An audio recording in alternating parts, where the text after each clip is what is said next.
What's up, guys? Hello, hello. Can you just confirm you can hear me there, okay? Yeah, can hear you, Reese. Fantastic. I'll be recording this, by the way, just for your consent. You have my consent. It is granted. I think Alex will join us in a bit. I think Dan's going to drop in for the first half an hour as well. Yeah, so we can cover off quite a few topics. And then, meet Alex. He's part of us now. Alex, just confirming you've got the push to talk thing going. I got the two. 2 1 2. How about that? Fantastic. Okay, can you confirm that you heard that as well? Yep, heard that too. Perfect. All right. Well, it's 10 o'clock. Good morning, everybody. We may as well get started. I might just do a quick recap of what we've had going on this week. As most of you would know, it's just been another massive one. They don't seem to slow down. So, obviously we've seen the death of Clockgate. We'll cover that off later. Earlier in the week, we had the Al Khan interview. Absolute fire. For me, that was a really, really enjoyable interview. Obviously, very well received by everybody. Yesterday, lol surprise, MGA Entertainment. If anyone missed that, guys, MGA is just a behemoth in the toy industry. They're I think the biggest toy manufacturer in the world. Someone shared with me not long after that they had something like $9 billion in revenue last year from selling those toys or that toy line, which is just insane. With me after that they had something like Showroom version 2. I don't know if you guys caught that. Trevor's very, very happy about the corner.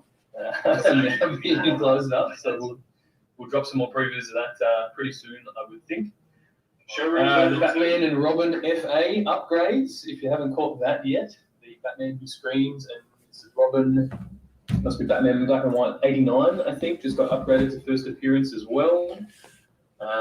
And we'll talk about a few other mobile upgrades and things as we go. So just thought I'd recap that quickly. And now that we've got a few more people with us, I'd like to introduce you all to Alex Gonzales, our marketing director. Alex, welcome. Thank you very much. Happy to be here. Do you want to just kick off, maybe give people a bit of your history, what you've worked on before, how you came to be part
team just to cover off everything around that. It was something that we already knew about before rolling it out.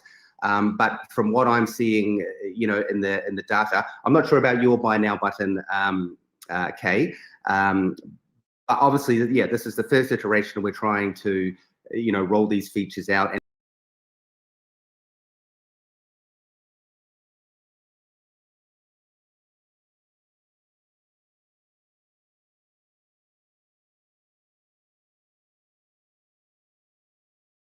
And clock gate, or maybe don't know about it, to slightly level the playing field a lot more. So from my perspective, it's a big step in the right direction.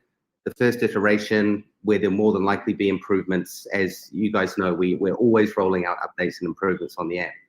Quick question. For the Batman Who Laughs, can we expect something similar? How do you mean? As far as the interaction? What was that comment on Twitter about? All about? Oh no, we posted about that this morning. That the Batman Who Laughs has been upgraded to first appearance, as has number 76, Robin. Oh, okay, gotcha. I did see that.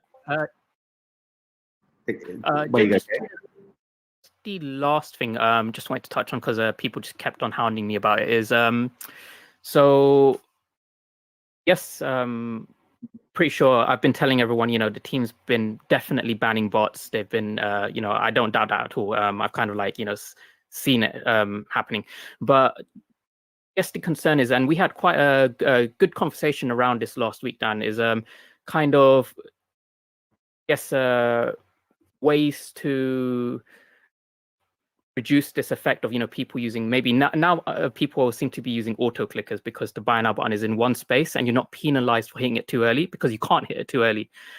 So people are kind of coming up with all these sorts of ideas, like captures or some form of gamification, clicking certain dots in a certain sequence, just ways to kind of get around the auto clickers now. I don't know if this was a conversation that you were planning to have, or feel free. So, I mean, I think my answer to that is that the entire basis of that assumption is that there are a significant amount of bots, right? And I can understand why people might assume that, because these things sell out in seconds. I mean, let's just take into account, with the ghost trap, the mint number was so low. I mean, we knew it was just going to go like that. But again, on our side, we have all of the hard data. And I've already spent the morning reviewing, and I can tell you guys 100% that over 95% of the ghost traps purchased are all purchased by individual accounts. So we know that that they are not bots, and that bots are not controlling massive portions of the drops, as I've kind of seen across Twitter. But I can understand why it might seem like that. So there are users out there that do have multiple, say, ghost traps, for example. And again, whenever these things come up, we do an investigation internally, and I go through their, all of their transaction history, and I see that they buy one in the store, and then they've transferred it. They've either purchased it from the market, or maybe it's been transferred from another account.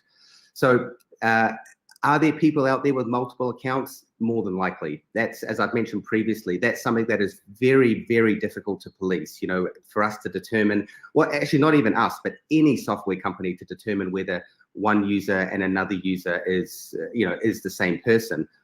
But on the bot front, as I've been saying, for the past couple of days on Twitter, that it is very, very minimal. And I think what happens is that, one video goes up or one post goes up in Telegram where, someone's selling 5 ghost traps, and it literally starts this spiral of, oh my God, Vivi's completely controlled by bots. But I can tell you, based on the data, that it's absolutely not the case. We're always rolling out new features. Some of you guys might know that there was another rollout on Android, a forced update on Android.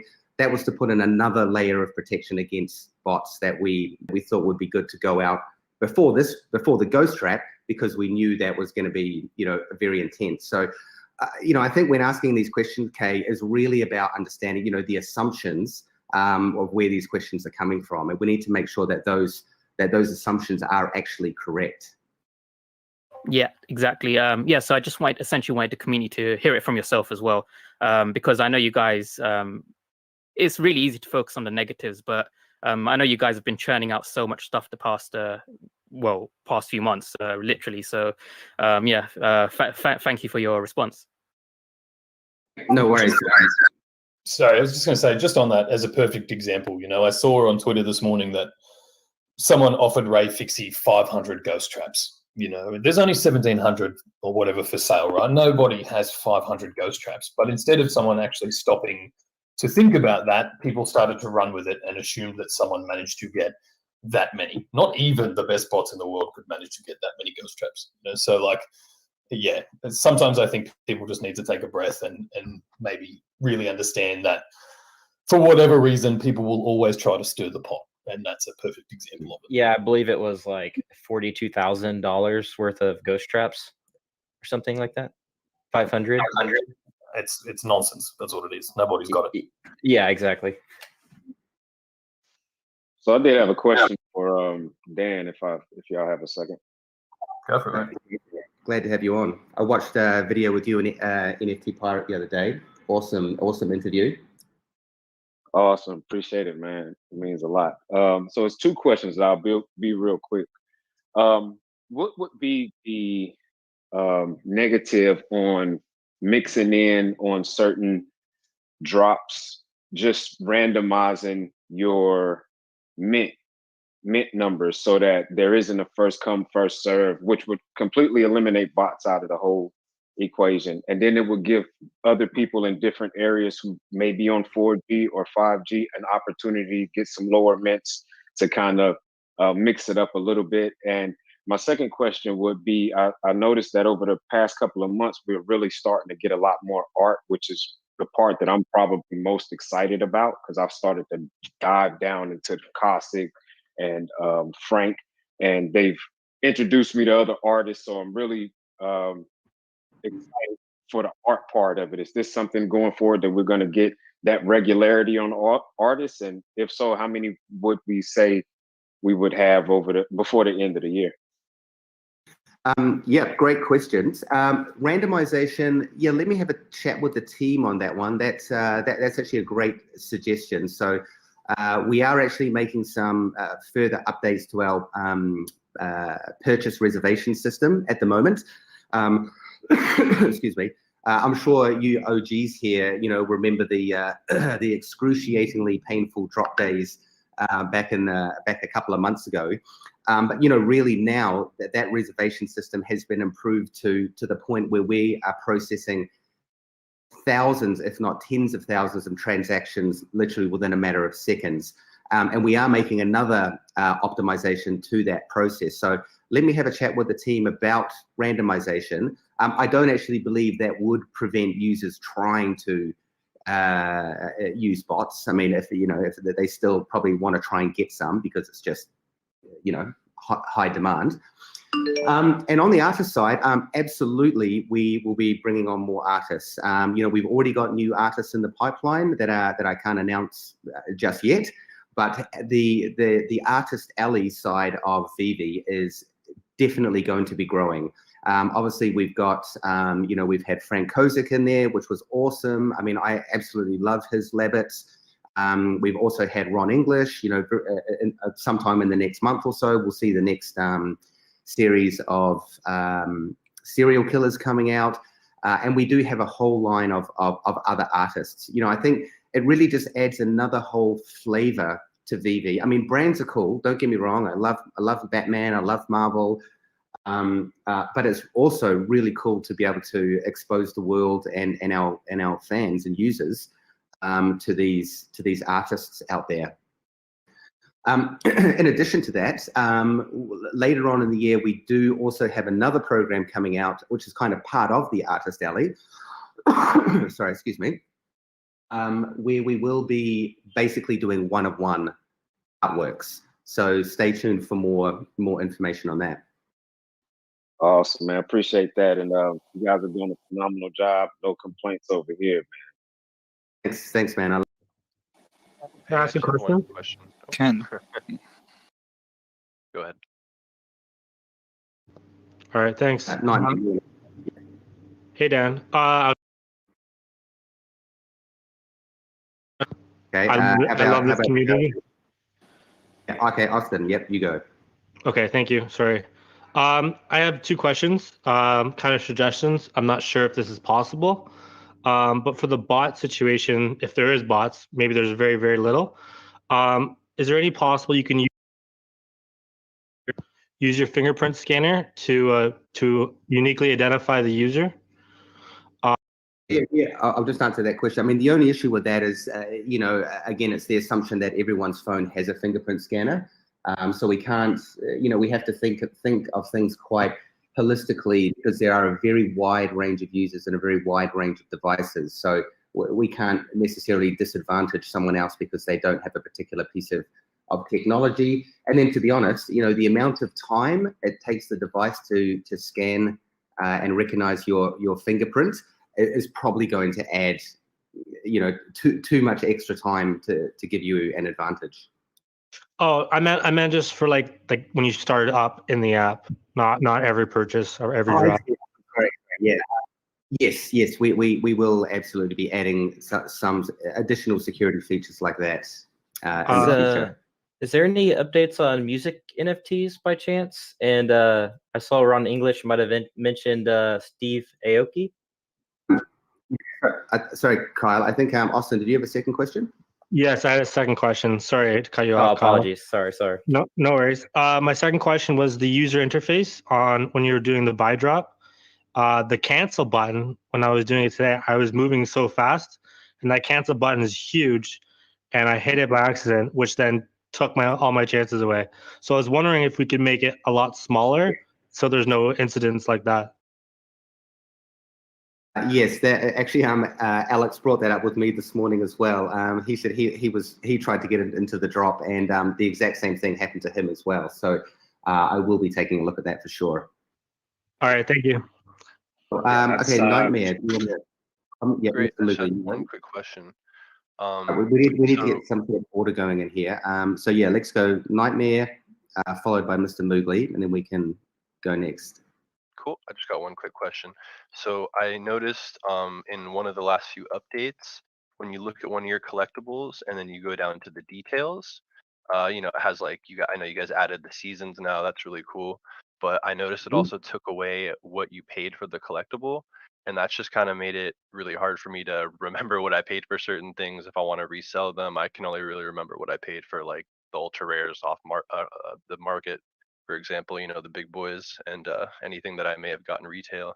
So I was just wondering if that was coming back, or if there's going to be an easier way to see what you paid other than going through the transaction log. During drop time, then I would absolutely move forward with adding a capture or some kind of human interface layer. But right now it's the bots and emulators are still, at least in my opinion, are under control. They'll probably never be gone completely, but they are very, very minimal. And when they do manage to get in, they're not getting 10s or 20s of these. They may be getting, say, a maximum of 4 or 5. But as I say, it's very, very low. So, based on that, we really need to consider that, what is the purpose, or what is going to be the advantage of adding a capture.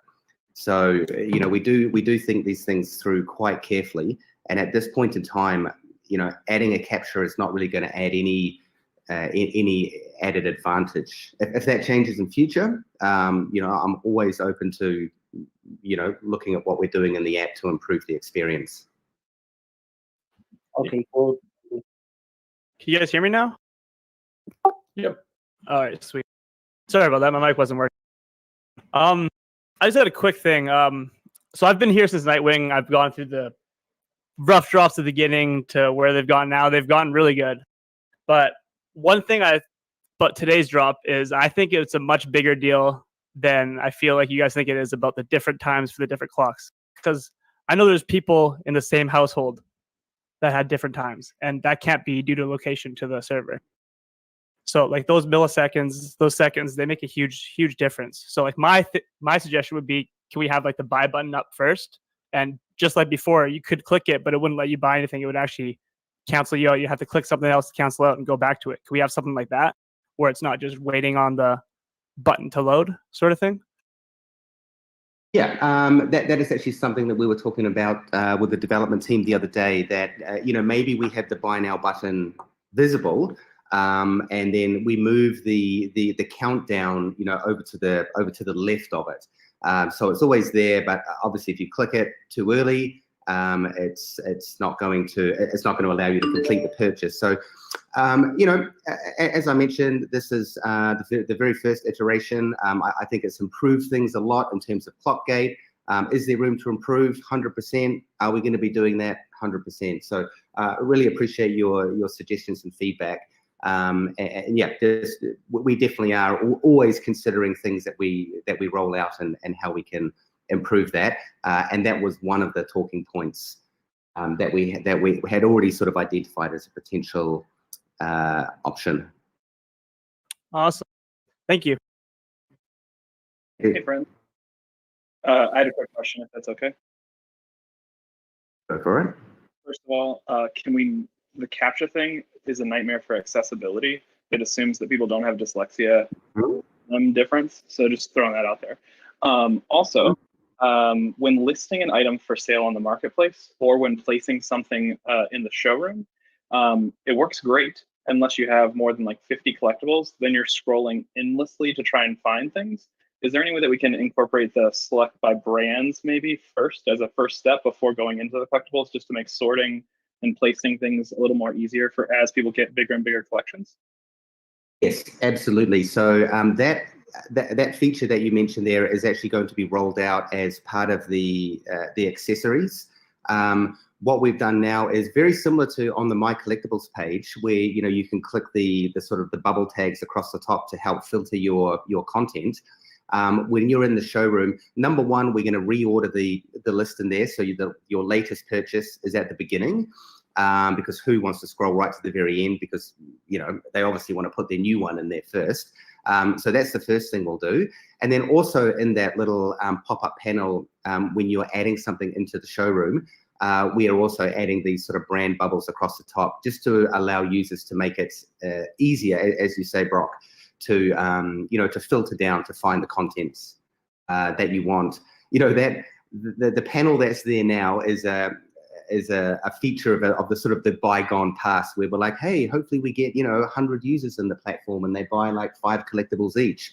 So yes, we're still playing a little bit of catch up on the huge number of users and the massive number of collectibles that people own. So definitely on top of that. So thanks for bringing it up. Yeah, perfect. Thank you so much. And did you just confirm indoor houseplants soon? Did I say soon? I'm pretty sure I'm careful with those words. Soon. Sorry, I just heard you say soon. No, I'm just kidding. Thanks, guys, as always. Thanks, mate.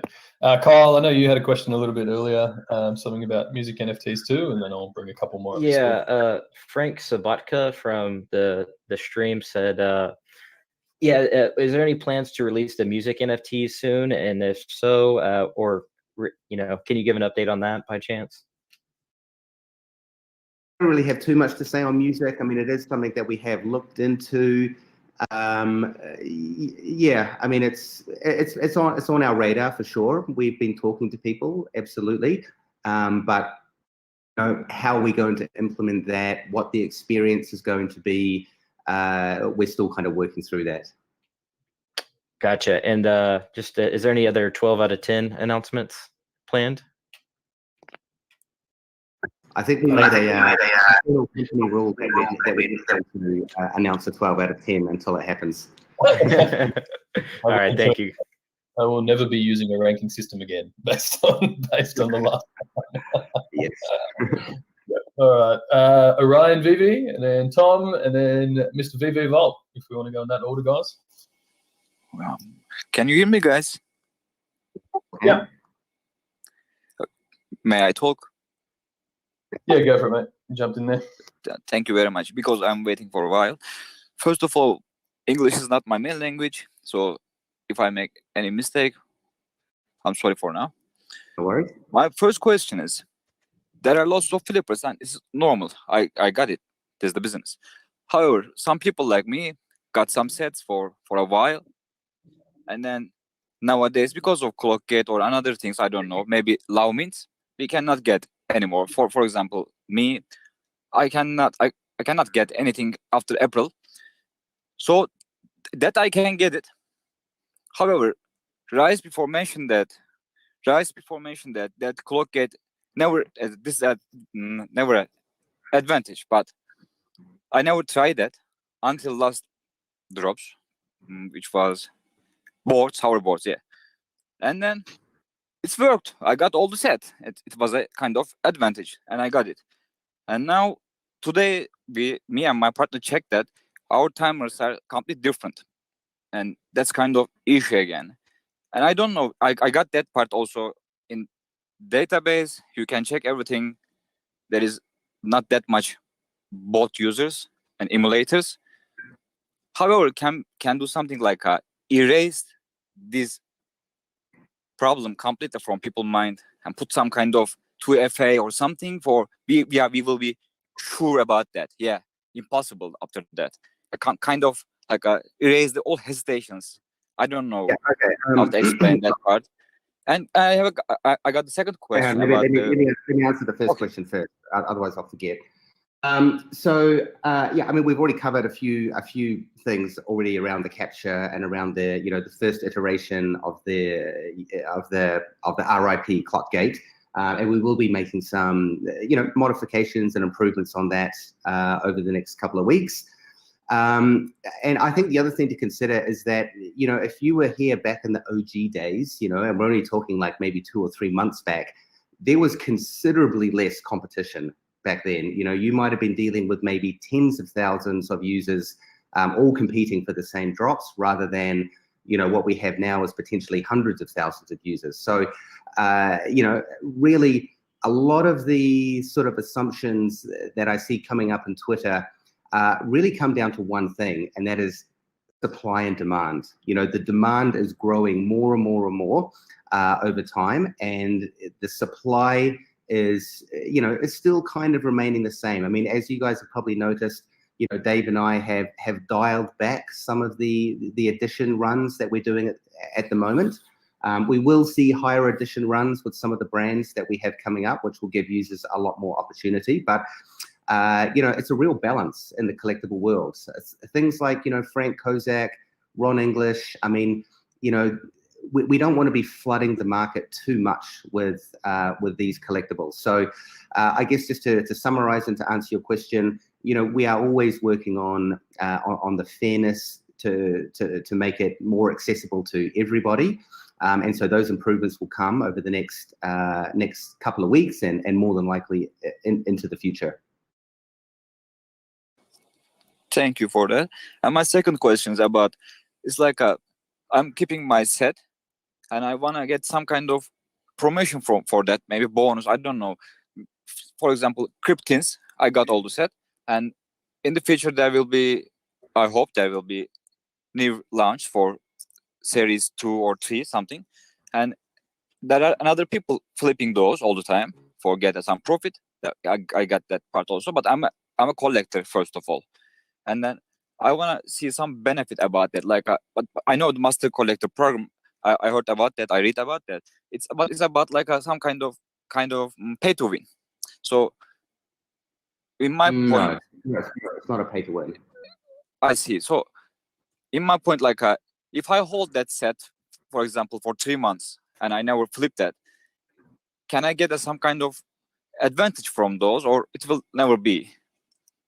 Well, I mean, at the end of the day, there's a lot of different types of collectors out there. You've got the flippers, you've got the casual collectors, and then you've got the collectors, like myself and yourself, who love to get the set. For me, the reward is having the set. I mean, I've managed to get everything, and that's great. I've got that little badge on my profile, and in my showroom, I can display all of the collectibles in that entire set, and then I can brag to everyone else that, hey, sorry for you, but I managed to get the full set. So, for me, the reward is inherent in owning the set. However, within the Master Collector program, there will be some reward system around sets. Again, I'm not going to say too much about it now until we actually release our article on the Master Collector and how it's all going to work.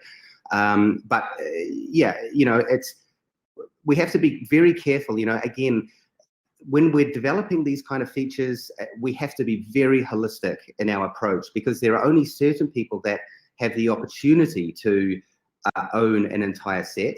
So if we were to reward those people too much, it then gives, you know, a certain sector of the VB community, you know, perhaps an advantage over others. So at the end, it comes down to you own the whole set, and that is the inherent value of what it is. If you want to flip that whole set, then obviously that's on you. So yeah, I mean, in summary, there will be a small advantage to holding a set, but again, we can't be too unfair on other users who potentially can't, are not in that position. Thank you very much for all those answers. Have a wonderful day over there. Thank you. Hi, Dan. Hi, Reed. Hey, mate. Go for it. This is Orion.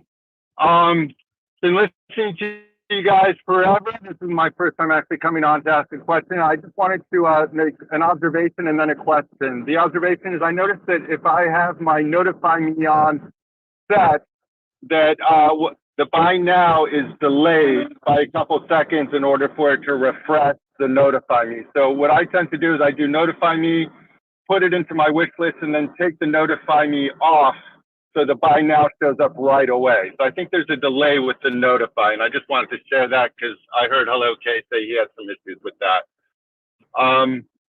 The second thing is I was wondering, could you elaborate a little bit on the token of the 2.5% that is charged in the second? And at one point, I think that was going towards buybacks, but now maybe it's going towards the licensors, which I think is great. It's going to motivate them to want to list with you guys. But I was just wondering, just for clarity on numbers and tokenomics, which direction that's going in. Thanks for the observation. I will get the devs to double check that to see if there is any delay caused around the Notify Me button. So thanks for that. Now, with the secondary market fee, it's very straightforward. It's basically 2.5% of the value in OMI gets burnt. That is all on the VB side. Right now, we haven't introduced any licensor royalties, although that will be coming in the future. So it's actually just very, very simple. 2.5% transaction fee gets removed in gems, and then 2.5% of the OMI value gets burned. Perfect. Thank you very much. Thanks for being here, by the way. This is great. I really enjoyed listening to these, and I'll step down. No worries. Thanks again for your support. Right. Tom, if you want to go, and then VB Vault, and then we'll probably say goodbye to Dan, I would think. Yeah. Hey guys, how you going? So I just really had a question just around the accounts. So you can see after the drop that there has been a number of messages sent on Telegram groups for guys that have like 5 on sale, and then you can see that there have been lots of kind of cheap multiple accounts. So I'm just thinking, with KYC potentially coming with the money transfer side, could that potentially be incorporated into maybe the account creation side as well? So there is kind of like that, similar to like an exchange where you have to, have your identity verified before you kind of make an account. I just feel that could be potentially helping bring those numbers down of, one person that has multiple accounts that just sweeps up. Yeah, and like I said earlier in the conversation, while there is a portion of the community that might be setting up multiple accounts, it is very minimal. What in terms of the, sorry, I just had an email notification come in there. Just remind me the question was about again. So just really on, I know you're looking at bringing in KYC with that's right. money So transfer license. With KYC, the real issue with having KYC at the point of account creation is basically that it's a real barrier to entry. I mean, anyone in here who's in the crypto game that knows about, that knows about signing up to an exchange, they all are very aware that you need to sign up with KYC, you need to do a photo of your passport. But if you're an average collector or an average user, that can be a real barrier to entry. So it's more than likely not something that we're going to introduce. Okay, that's all good. And I love the work, by the way. The Al Khan interview is just brilliant, and obviously the Marvel announcement as well. It's hopefully really good days ahead. Yeah, thank you. All right, last question. Hey, can you guys hear me this time? Yep. Awesome. All right, I do have a question myself, but I have a couple questions from the voice chat discussion channel. Doyle wanted to know if you guys are going to have a virtual or physical presence at the October's Comic-Con that's coming up. Still deciding on that one. So yeah, watch the space. Okay, I got it. And then there was another guy in the chat who said that he's been locked out of his account for a few weeks now, and he got an email from somebody from VV on Friday saying that they're investigating, but he hasn't heard anything back yet. And he was hoping we could ask him about that. Maybe you guys would have an update for him. I'm not even in the support kind of team, so there's really not much I can say without any details. But if his account's been investigated, there'll be a reason around that, and they just need to take their time. We are very, very strict on our terms and conditions, and if it looks like someone is trying to abuse the system, then yeah, your account's going to get investigated, and we do that for the protection of all of our users. Yeah, that makes perfect sense. Okay, I have one question. It's more of a comment that you guys could maybe take back to the developers. So when you're transferring an NFT to another user, that search function right there, it's pretty bad. Like, for example, if I'm trying to transfer to a user named Phoenix with 2 X's on the end, and I type her name in, you cannot find it. If I tried to send it to a guy named The Real Rick Ross and you type his name in, you can't find it. But if you go letter by letter, when you get to the I, his name is like 4th down on the list and you can click it. So there's no scroll bar and the search function doesn't seem to be working properly. 100%. That is actually already a known bug, which is in the pipeline at the moment. I'm not a developer, but something to do with the search indexing in the back. But yeah, we're on it. Thanks, guys. No worries. Just on that, I always kind of suggest to people, like, you can always screenshot your QR code and send that across if that's the easiest way to populate it on your end if you're trying to send collectibles to other people too. And Dan? Yeah, I'll probably do one more, just quickly. Okay, sweet. Let me bring one more up.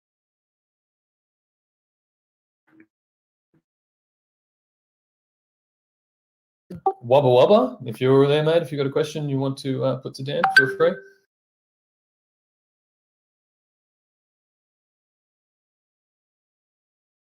May need to unmute your microphone if you can hear us there. Or...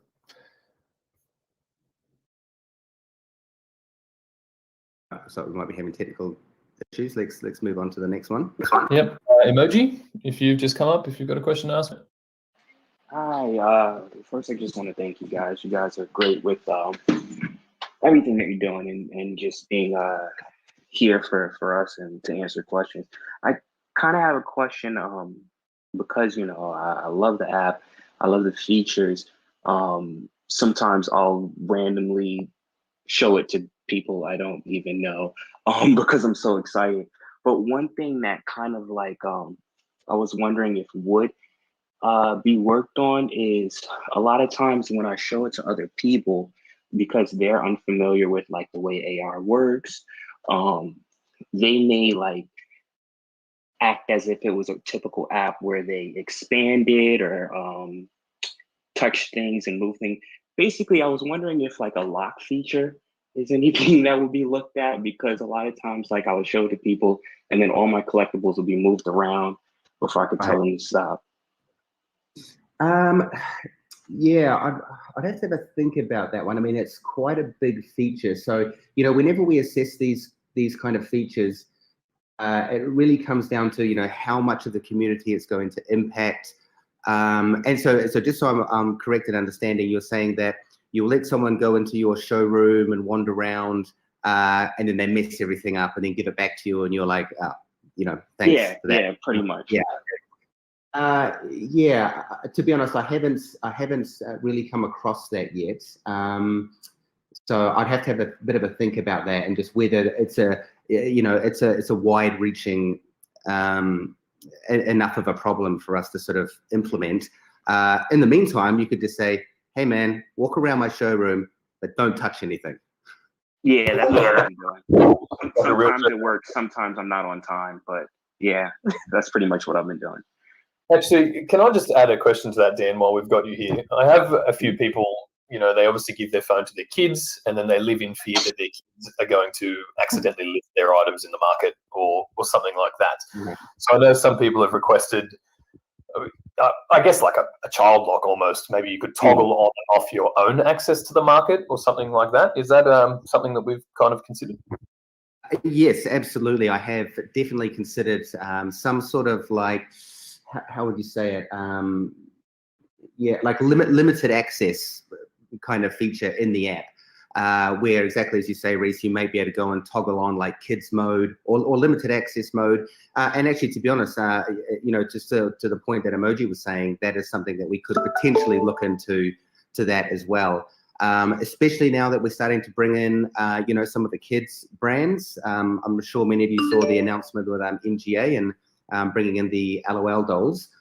It's more than likely that we are going to see a lot more parents and kids interacting with the app together. So yes, I will add that one into the ever-growing backlog of awesome features to add. Perfect. I think people will be pretty happy about that. I get concerned messages all the time. and just saying, don't give your phone to the kid never really works. So. Yeah, absolutely. All right, guys, on that note, I better jump back. Work is pressing. But yeah, honestly, thanks again, everyone, to jumping in here. I mean, I'm always just so grateful, 200 plus people coming in every week just to hear us talk. Alex, sorry, I hogged all the limelight. Didn't mean to. I'll bounce out now. But the rest of you guys have an awesome day. And yeah, stay tuned for next week's drop. Thank you, good sir.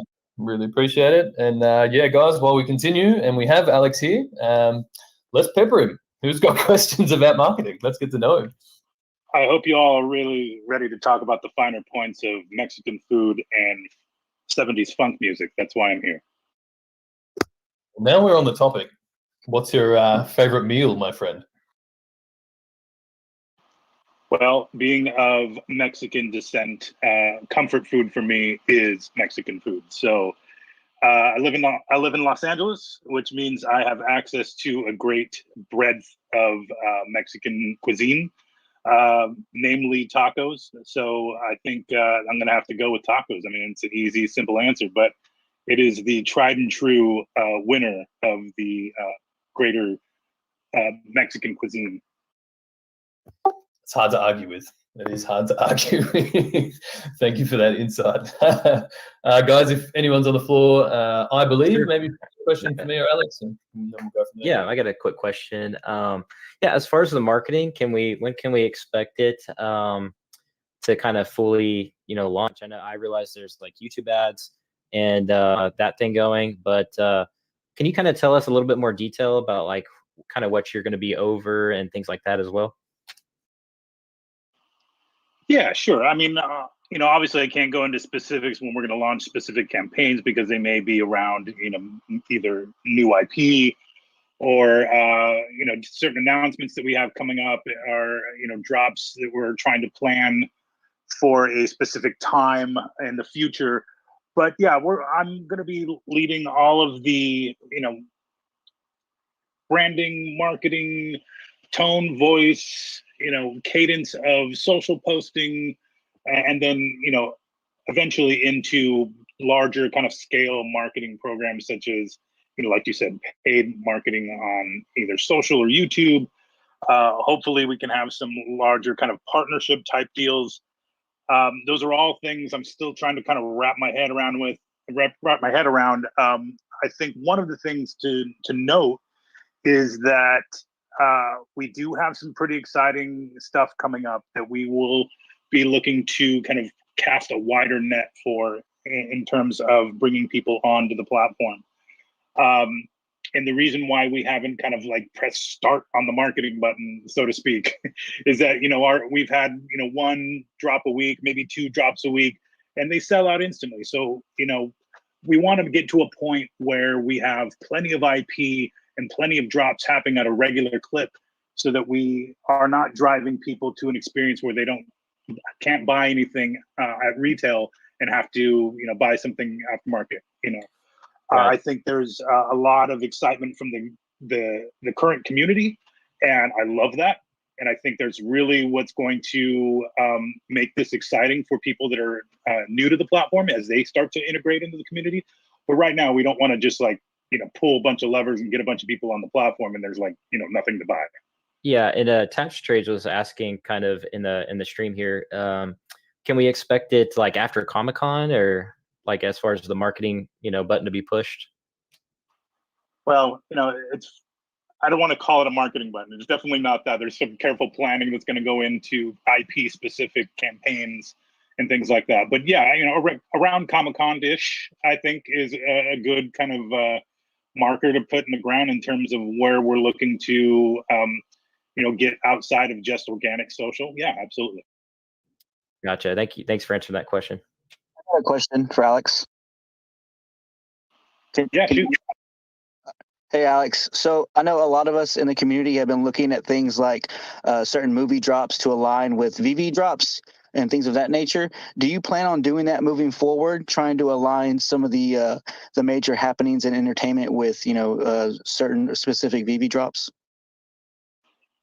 Yeah, I mean, obviously that's the goal. I don't think we have anything in the pipeline right now that we can speak about that is going to be day and date with like a movie release. But we're always looking for those opportunities in which there is going to be a drop that coincides with a big, cultural event, whether that be a movie drop, sporting event, comic book arc release, or whatever the case may be. I think we're always going to look for those synergies in terms of marketing dates or market drop dates that is going to help us kind of get the word out and get more people on the platform and just fold into the general marketing of that IP. Gotcha. Because I think that a lot of us kind of were expecting that, and we haven't seen that yet. So that's kind of where that question comes from. And I guess my second question would be, so what's your favorite VV vertical at this point? VV vertical as in like which brand, or like my favorite collectible? Yeah.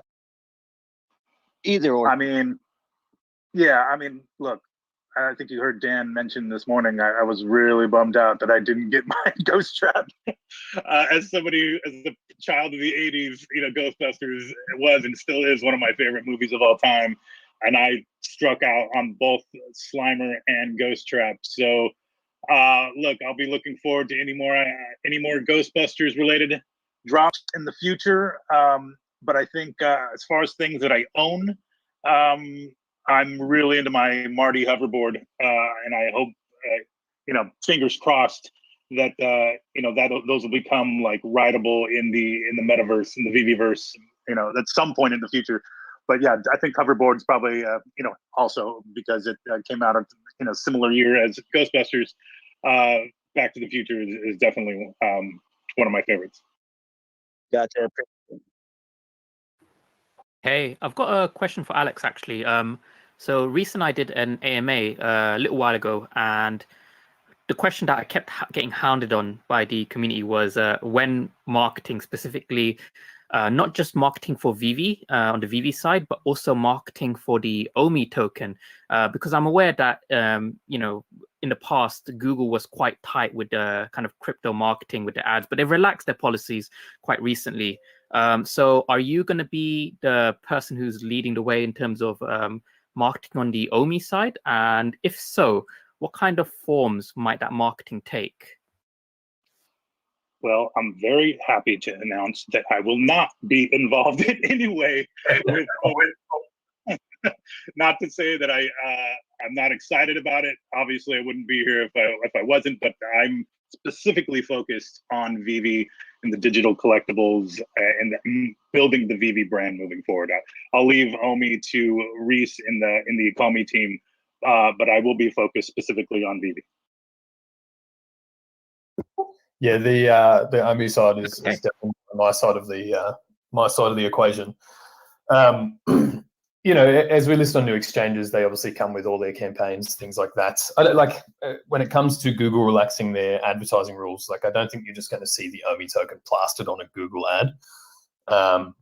You know, we really benefit from the fact that we have such a big user base now with Vivi, and obviously that's going to continue to grow. So a lot of the OMI, you know, I hesitate to use the word marketing as such, but once we've integrated OMI more fully into the app, it means that we can just introduce it to an entire user base that may not be aware of it in a very targeted way, right? Because we've already got people using Vivi for the experience that it provides, and then you're giving them another way to supplement that experience. You know, whether that, you know, by whether giving, like using the OMI token gives them an advantage over, you know, the exchange rates, for example, or the app store fees, or whatever happens to be. There's enough sort of incentive mechanisms we can build in there. Then you add to the fact that some items in the store you will only be able to buy in OMI, for example. So, you know, I think that I'm not expecting to be rolling out a traditional style marketing plan, you know, where we would run Google ads for the token, basically because it's just not necessary, right? We've already got a user base that's building on one side of the company with Vivi, and it gives us a lot of advantage and opportunity to market directly to those people. You know, but to supplement that, you know, we've got influencer campaigns and obviously marketing campaigns that come with the exchanges.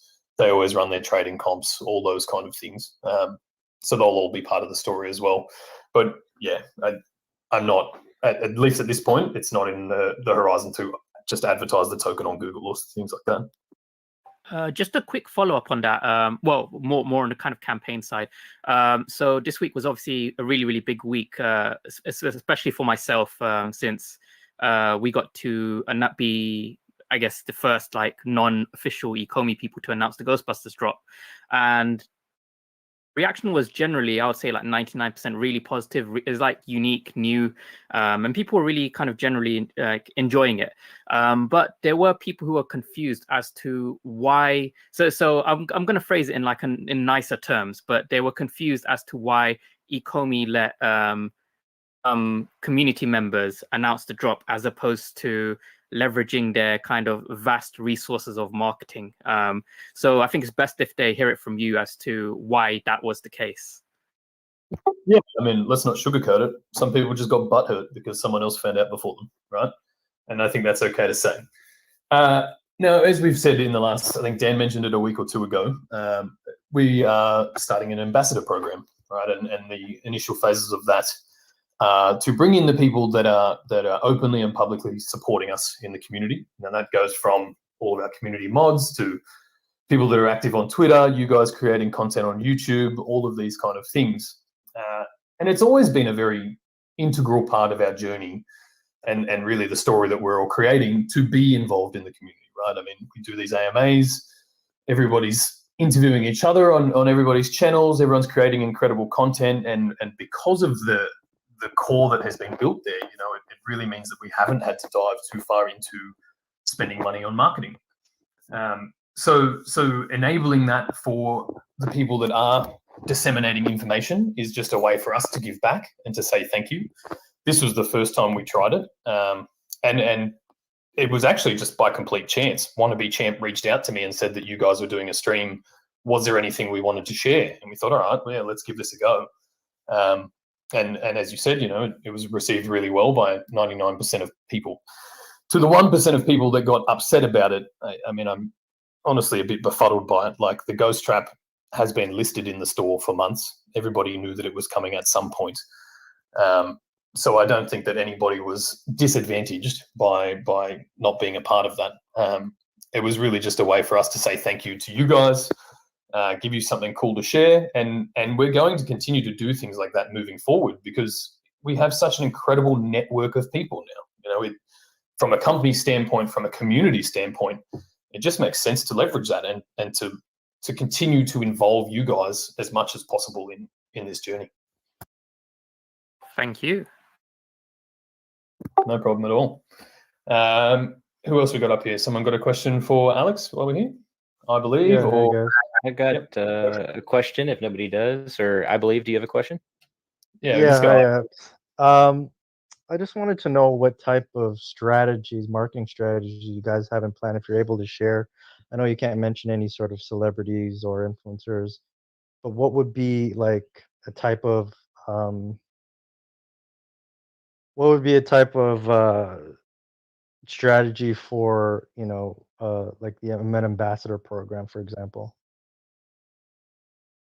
Yeah, so I mean, like we've just did with, say, premiering that video.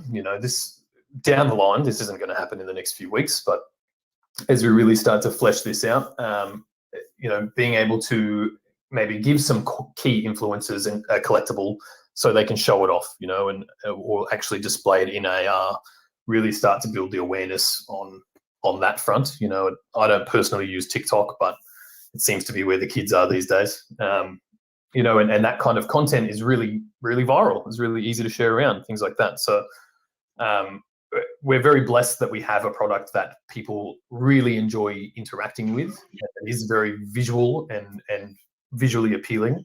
So it lets us leverage platforms like Instagram or TikTok to really show these things off. So I guess that's kind of the future intention of it, to be able to use our network to disseminate information, but also to be able to catch the attention of other people who may not have heard of VV or seen anything like it. And then obviously with the design of the platform, it's very easy to then onboard that person because all they have to do is download an app. They don't need to understand crypto or wallets or keys or any of that stuff that is still a barrier to entry for most NFT projects.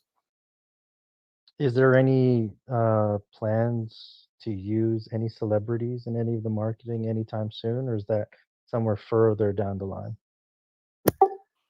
I'd say further down the line, for the same reason that we haven't pushed the proverbial play button on the marketing. There's no point having say a big name celebrity promote the app or something and then have these users come in and not be able to do anything. So I think that all comes down when the system is more refined and we have more content available.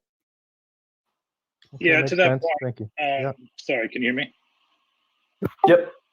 Yeah. So to that point, yes. I mean, we're always going to look for those opportunities where we can have synergies with, whether it's celebrities or well-known influencers or the artists themselves of the actual digital collectible.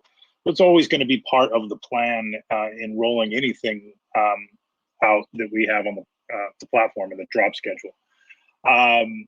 As for the proverbial marketing button, I don't want to get too caught up. I know that's kind of come up a couple of times. There is no, marketing button, so to speak. There's me getting my feet wet, but everything that I've been doing and Noah's been doing, since he started, has been, marketing. It's under the bucket of, have information, disseminate information, make sure people are aware of the drops and the scheduling, and work with the community to build excitement around the drops and share their excitement once they do procure those collectibles.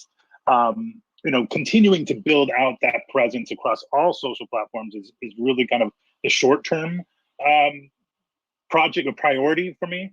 And then, once we have a tried and true kind of schedule of drops, and where we're a regular schedule of drops, where we're doing once, twice, maybe 3 times a week, who knows, then we can start to kind of put in place some lead time stuff that we were going to be having campaigns around, because right now, as they've been happening, and I'll be completely honest with everybody here, these drops that have happened in the last 2 weeks since I've been here have happened fairly quickly. Like, we find out about them from the licensor, we get the sign off from the licensors, and then it's like, okay, hurry up and go. And so we got to just figure things out as we go. The goal is obviously to have as much lead time as possible so that we can actually plan out a robust marketing campaign around each of those IPs. But for the most part, yeah, I mean, everything that we do on the day-to-day basis on social or YouTube with the videos, we're going to continue to build out each of those strategies on each of those verticals. Thanks, guys. No worries. And as Alex just kind of alluded to there, I think part of that process is really just getting the community used to where to look for that information. You know, like it's at the moment we kind of release the Medium article 24 hours before the drop. You know, once we're in a bit more of the swing of things, you know, maybe you can expect to see them a week before or 2 weeks before, and they'll always release at the same time on the same day so that you do know where to look. Whereas, you know, for the last few weeks, like maybe David Yu is the first one to drop something on his Instagram. Then you see it on our Twitter. Then you see it on VV Instagram. You know, it's been a bit all over the place. So I know that Alex and Noah are really working on just refining that structure a bit and that rollout so that it is more consistent across all of our channels as well. Who else have we got up here? Tom, and then Josh, if you guys have some questions, and then Fav, P-word. Maybe we'll go in that order. Oh, no, I'm good. I just stuck in here. You can kick me out. Okay, sweet, man. Yeah, I might send you back to the audience just so we know. So Josh, 7291, same deal. If you got a question, how about it? Hey, I got a question, but it's not about marketing. It's more towards the new FA Robin from today. So you already have an FA Robin, as I'm sure you guys are aware of. Are you guys gonna add anything in the description of the new FA Robin to make a difference between the two of them for new users that maybe don't understand the comic books behind it? Yeah, I did ask about this actually when Dan said it was getting an upgrade, because I thought the same thing. I'm like, we have a Robin. What do you mean? But yeah, as you've just alluded to, it is technically a different character from the comics and that kind of thing. I don't know if an extra descriptor will be added, maybe into the bio of it, just to say like where that particular Robin came from. Assuming based on your question, it's not there already. So yeah, I'll bring that up with the team just so we can help to differentiate those a bit. Okay. Do you think we could see something like his name changing from Robin to Damian Wayne as his character, or do you think it's going to stay Robin?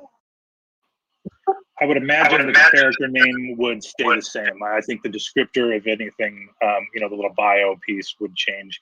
And I brought up the same thing with Dan as well. So we can, there's obviously some implications there in terms of, changing names on things, obviously. But if it's just the bio and we just kind of put a little more of context, why it's considered a first appearance or who that character actually is, Damian Wayne, for instance. I think if that doesn't have any implications in terms of the value of the piece outside of just calling it first appearance, then I think we should definitely look into updating that. Awesome, thanks guys, appreciate it. No worries at all. Fav, P-word, if you're up. Yep. Oh yeah, okay. I love everything about VV right now at the moment. I had a shout out to Dr. Roxo, and I'm a huge Funk fan also, to Alex.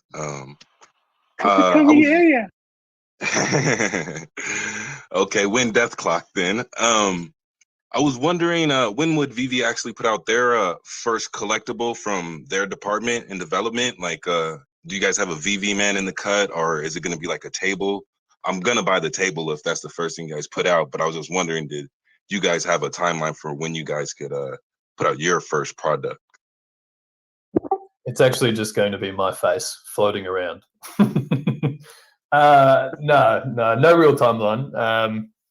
The intention isn't really to put out our own branded products. Oh, sorry, Trevor's just messaged me. Trevor's face too. He can be a collectible too. The intention is obviously to showcase and highlight the IP of these licensors. There will be unbranded things like the accessories, stuff like that is available. It is in development right now. The first thing is to roll out the next version of the showroom, and then I think Trevor is really trying to refine the ways that the accessory system will work. I think I've heard him describe it as building it in or something like that. I might even see if he's around, if he wants to jump in and answer that question for you. But look, we've talked about some VV branded type stuff, maybe the VV logo, some other bits and pieces, but I don't have a timeline on that kind of thing yet. I'd like to go on record and request an Alcon bust for the as the first VV collectible. I think we can submit that. That sounds great to me.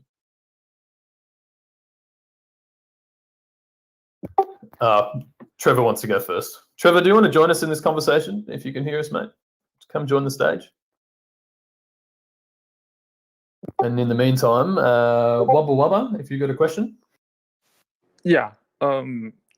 Regarding marketing, I just want to say I love the way you guys interact with the community. It's perfect. So don't take anything away from that while you introduce new marketing strategy. In terms of the question, it's about listing NFT under OMI. Is there any concern in regards to the volatility of OMI? Let's say if I list it, especially under auction for 10 OMI, 3 days later, OMI may be $20 more or $20 less. Is that going to be a problem, or it's list under your own risk thing? No, not really. On one hand, I think we've really talked about, at some point you'll be able to choose the duration of your auction, which would minimize any sort of price fluctuation. But ultimately, you're transacting peer-to-peer, so it would be up to you to set what OMI price you want. Now, if the dollar value of OMI goes up exponentially, then it would be up to you to maybe list at a lower price in OMI if you want to sell that collectible. But at that point, it's peer-to-peer. You have full control over the prices you set, and it will be your responsibility to adjust those prices if necessary. So is it going to be, I want to list $20 worth of OMI? Is that the case?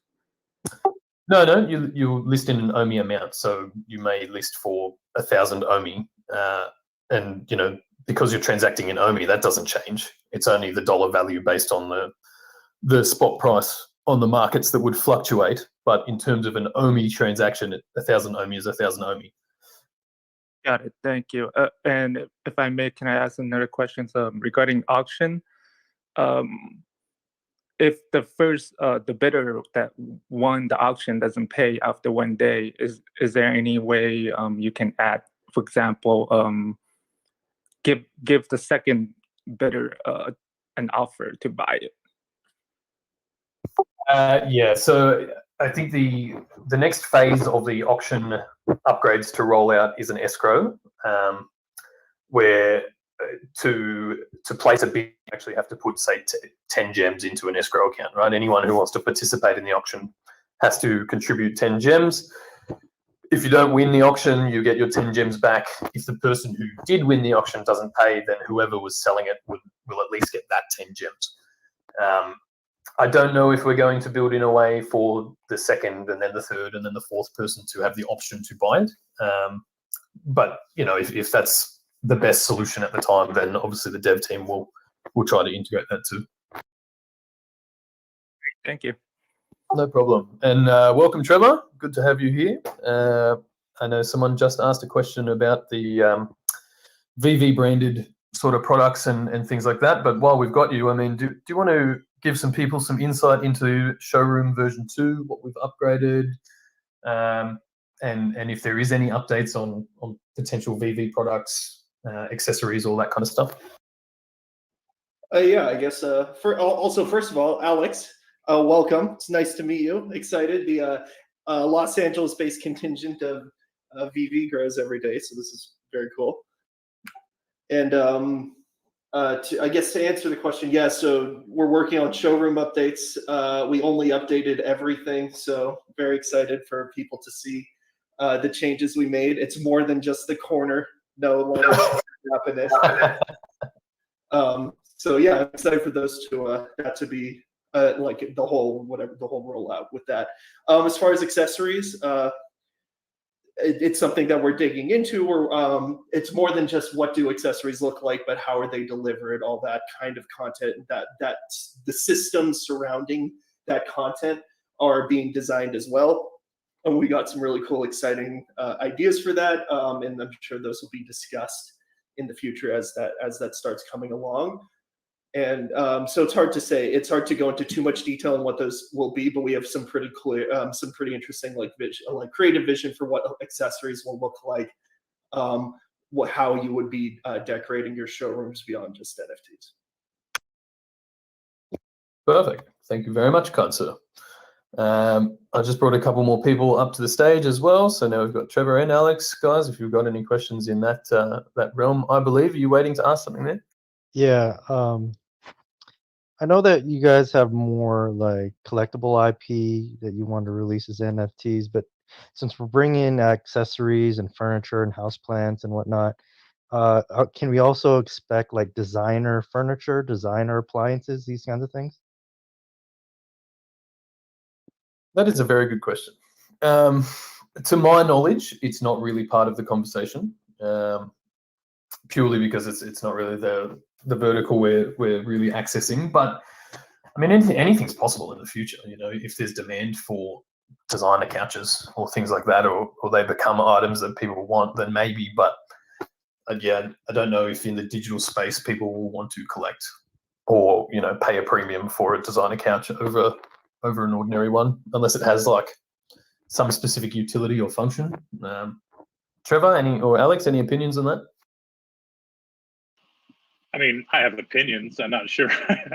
I would probably be speaking out of turn, but you know, I think if you know, the Da Vinci thing is any indication, you know, expanding into artwork and, you know, fine luxury designer brands and things like that. If we have a relationship with those companies, I'd love to see us expand into, you know, things that aren't necessarily considered a digital collectible, for instance, like a statuette, or, you know, I'd love to see more in the art realm, things that we can hang on our showroom walls. You know, is that a handbag from Louis Vuitton? I don't know. I mean, I would love to see that. I would. Again, I'm speaking way out of turn.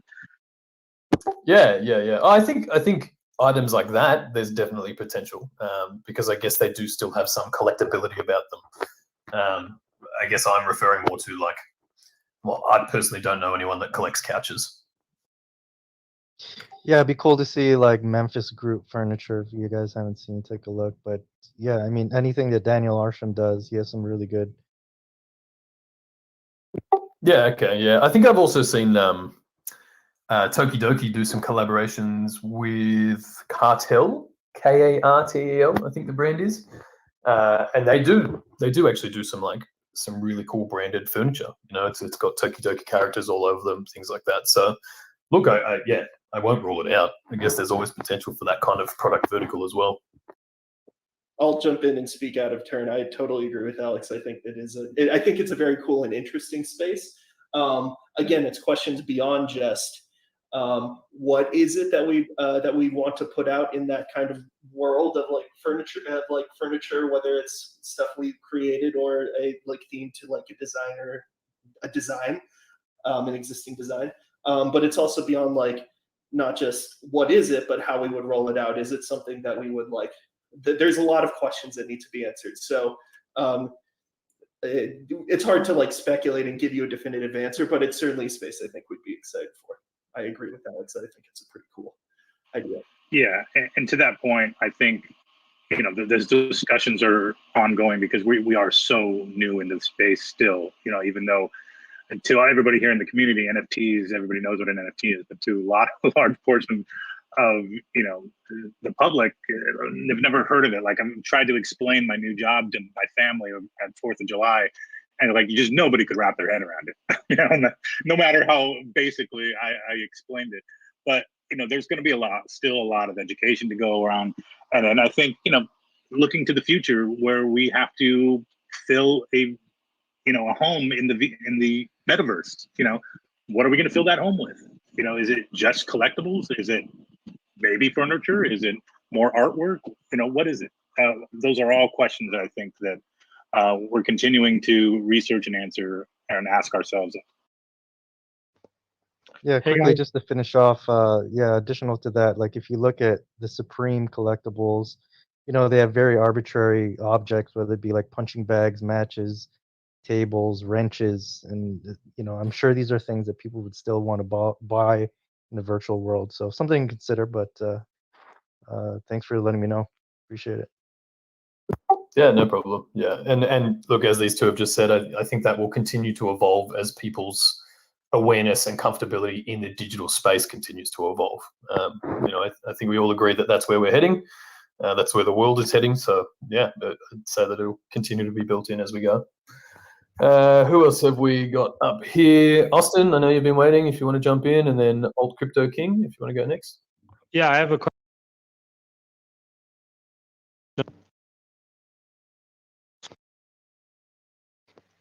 Can you hear me? Yeah, now we can. You were cutting in and out a little bit there, but I think just hold that button or do what you're doing. Yeah. I'm just weird to push to talk. So my question is to Alex regarding, because we're having like children and kids coming onto the platform. Is there like attention span? And I know Vivi and Ecomi are all about the experience, and I know they're just starting to get more interactive things and like, but like how are you going to keep their attention span, keep them on the app, and keep them active? Because currently, like, I don't, if a kid goes into the room and just sees an NFT, will they stay on there long? I'm not sure. What type of marketing strategies are you looking for, or are you waiting for more features to come? I know there's like Brat stalls possibly, or this LOL surprise, and like maybe that could be a customization kind of thing coming. That's what I'm suspecting. If you could share any light, that'd be awesome. Yeah, I mean, look, it's very clear what the age group, target age group for LOL is, right? It's, just past, it's like toddler, essentially 6 to 8, I believe is the age range. I know I have 2 nieces, ages 5 and 7, that are super into it, but I wouldn't be able to hold their attention on a VV app and trying to, build a showroom, I don't think, without some extra gameplay that is super simple. So I think really what we're kind of going for here is a way for parents to share this experience with their children, right? And there's also a number of restrictions around the types of marketing we can do to kids of that age group, under 13. Depending where in the world, I think, driving them to install an app and then to buy things is, it could be problematic and sometimes a big no-no. Without the parents' involvement. So really what I think the initial phases of having something like LOL on board or Brat stalls would be more as a shared experience for parents and families as a whole, as opposed to, handing a kid a phone and letting them play with an LOL doll for, a couple minutes. Okay, thank you for that. Appreciate it. Can you hear me? Yep, go for it. I know you talked a little bit about the next phase of the marketplace, but I was just wondering if peer-to-peer trading is going to be in that.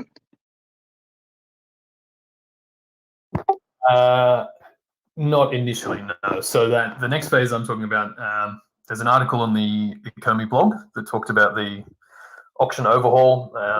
It would have been the last time when we updated. There was, I think it's now, if you're a new account, you can't participate in the market for the first 72 hours. And that's also when we implemented the punishment that if you didn't pay, then you were locked out of the market for 72 hours. So the next phase of that rollout is the gem escrow thing. So at least if someone doesn't pay, you're not completely disadvantaged as a seller. Peer-to-peer trading, assuming you're talking about directly trading collectibles. Last time I spoke to Dan about this, it is being developed, the direct trade sort of thing. And I hope I don't speak out of turn, but to my knowledge, it will be more of a say you and I communicate and make a deal on a collectible, then I'll be able to list it in the market, but you'll be the only person that is able to submit an offer for it or see that listing there. Whether it's like you enter a code or something to be able to access that. So there is definitely peer-to-peer trading in the works. I don't know exactly when it will roll out, and then the future iteration of that would then, potentially bring in the ability to trade my 1 Batman for your 3 Mermacornos or whatever, so we can kind of actually form those deals there rather than just 1 for 1. But the first iteration will be the direct trading mechanism. I'll next time, maybe next week, we can hit Dan and see if there's any sort of updates on that. I appreciate it. No problem. Deep? Well, Mr. Yeah, go for it, Mr. McComb. Hello, can you hear me? Yes, we have you there. Uh, it would be cool if we could combine collectibles to create another one, not available to buy in store, not in form of accessories like real crafting. For example, if you manage to get Infinity Gauntlet and all gems, you can craft finished Infinity Gauntlet. And you lose collectibles using craft. What do you think about it? Yeah, absolutely. This is actually something that Immutable X can enable.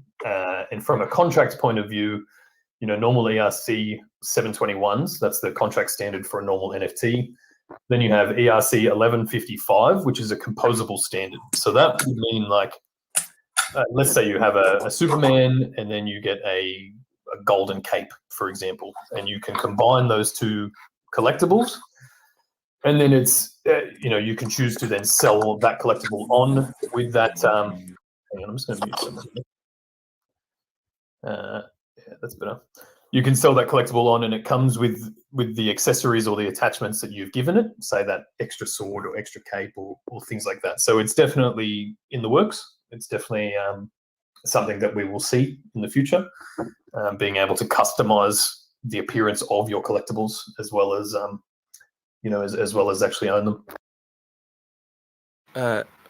Thank you. And as a closing statement, I know that you can't talk about licenses, but I just want to share my personal wish to have League of Legends and Dota collectibles. I would be very glad to have them. Thank you.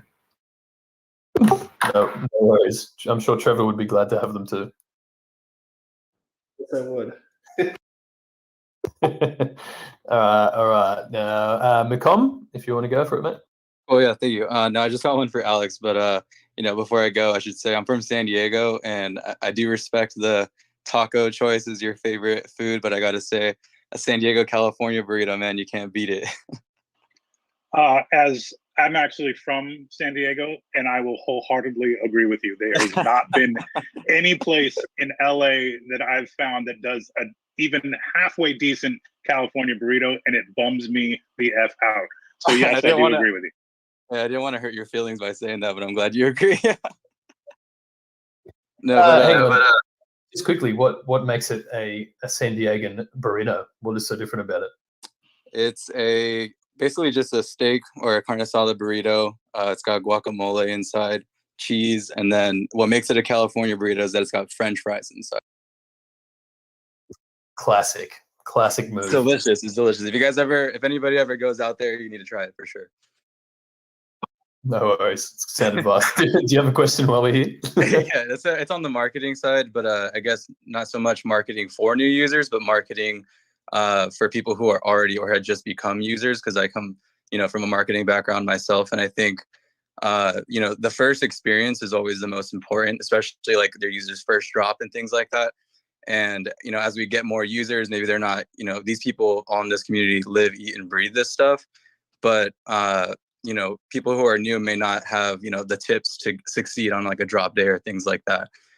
So I guess my question to you, and I sent this to you recently on LinkedIn actually, but my question is, do you have a plan for like indoctrinating new users, specifically like with email or like a blog post that kind of walks them through Vivi and like how to use it and, tips for using the marketplace and things like that?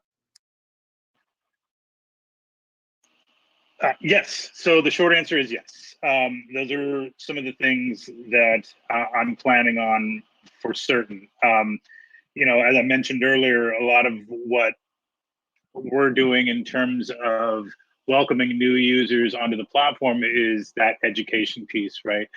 As you mentioned, everybody here lives, eat, and breathes Vivi, and I love that. But there is a bit of a learning curve that we're going to hope to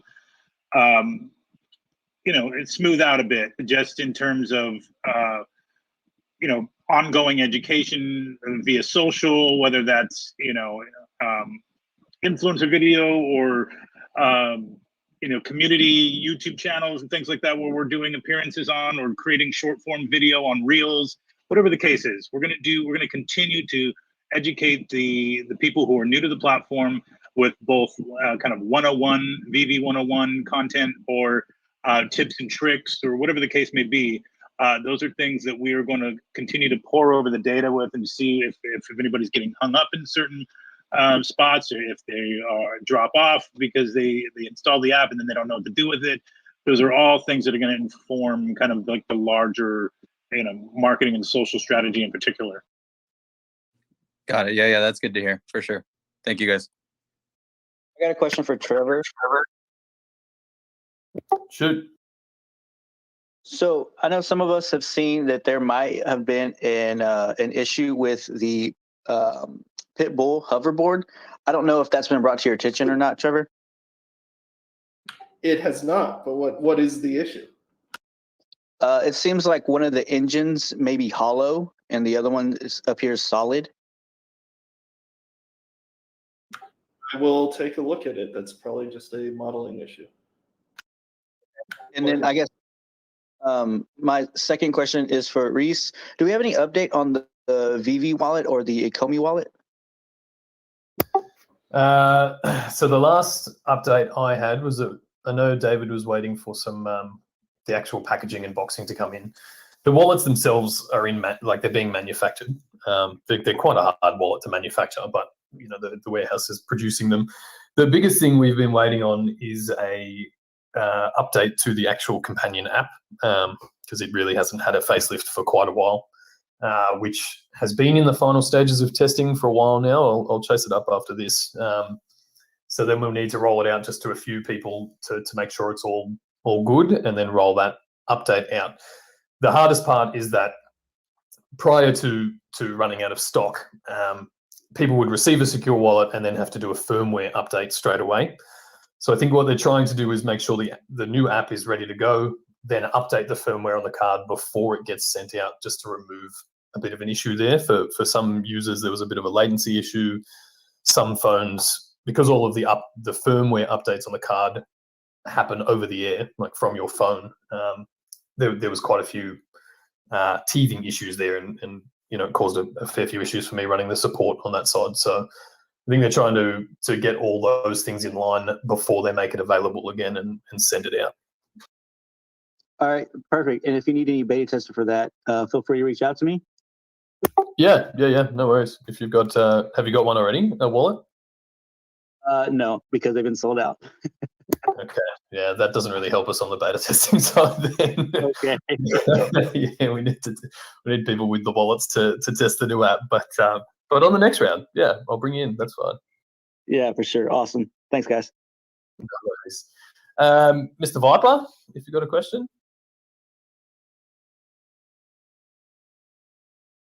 I'm going to try and figure this out. Can you hear me? I hope. Yeah.